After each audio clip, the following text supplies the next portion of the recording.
I was born January the 10th of 1940. 2 days later, my mom took me to Sunday school,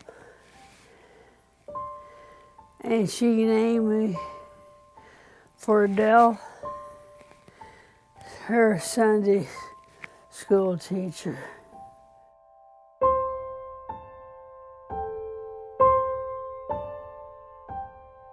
And a typical Parkinson's disease.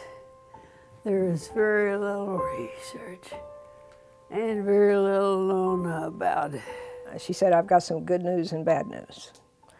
And I said, okay, give me the good news first. And she said, I have a diagnosis. And I said, okay, what's the bad news? She said, there's no cure for it. So that kind of hit me like a ton of bricks, as you might imagine. From the time you get it, you have 4 to 7 years to live. So we had the rest of that day together and kind of decided that we were going to the best of our ability, continue to do what we had always done, which was, you know, be together, have fun. I think God gave me 3 major gifts when I was born. One was high energy, athleticism, and a natural leader. I have used all those. I'm 76. I'm really 152 in terms of what I have been able to accomplish. Her enthusiasm and her ability to learn and lead and pass it on to others is paramount, I think, in Dell.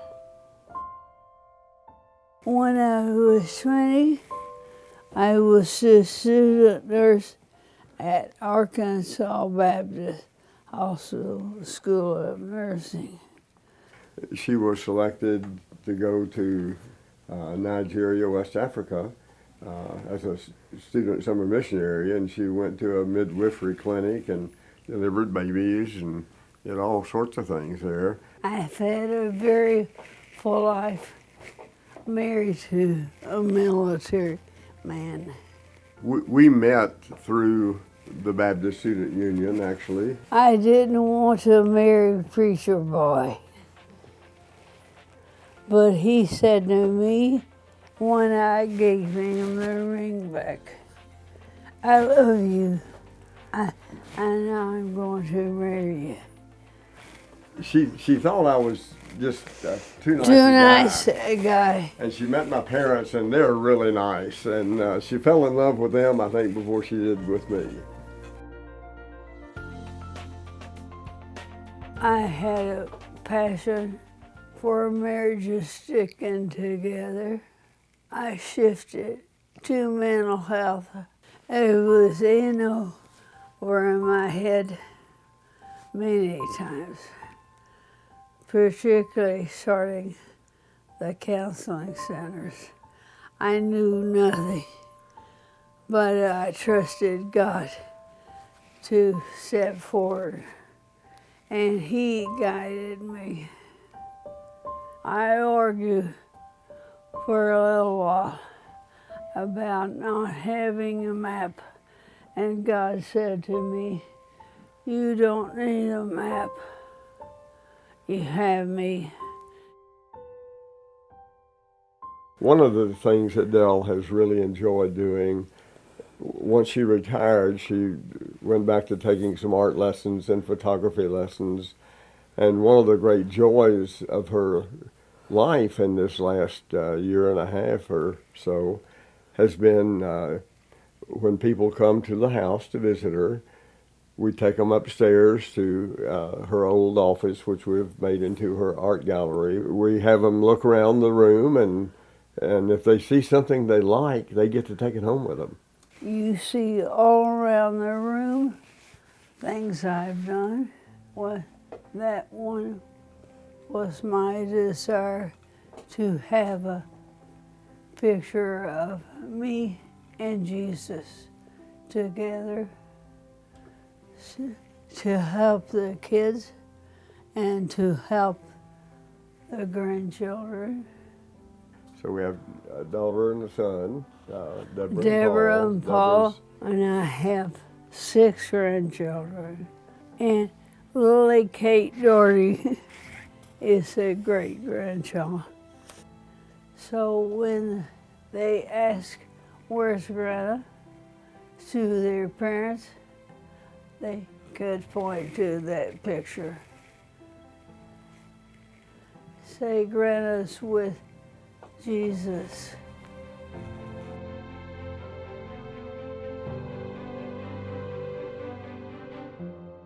You have a passion about this death and dying issue and people and helping people to talk about it and not be afraid of it. You can die happy. You don't have to be mad at God. I have enjoyed dying. That's the last part of that. Oh no, what a ride it is. And what a ride it is. I have found purpose and meaning in dying, to give away my everything that God gives me. She has inspired other people through her enthusiasm and her take in her Christian walk as death is something to be welcomed. I would advise everybody to talk about dying. We talk about birth. We talk about the names of our children.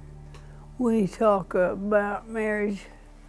We talk about growing up our children. Why not talk about death?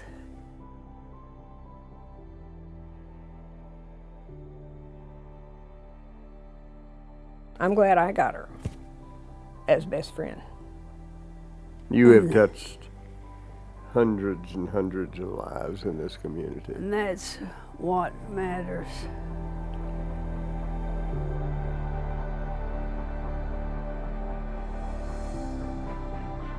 You've almost completed the book. You should get a copy.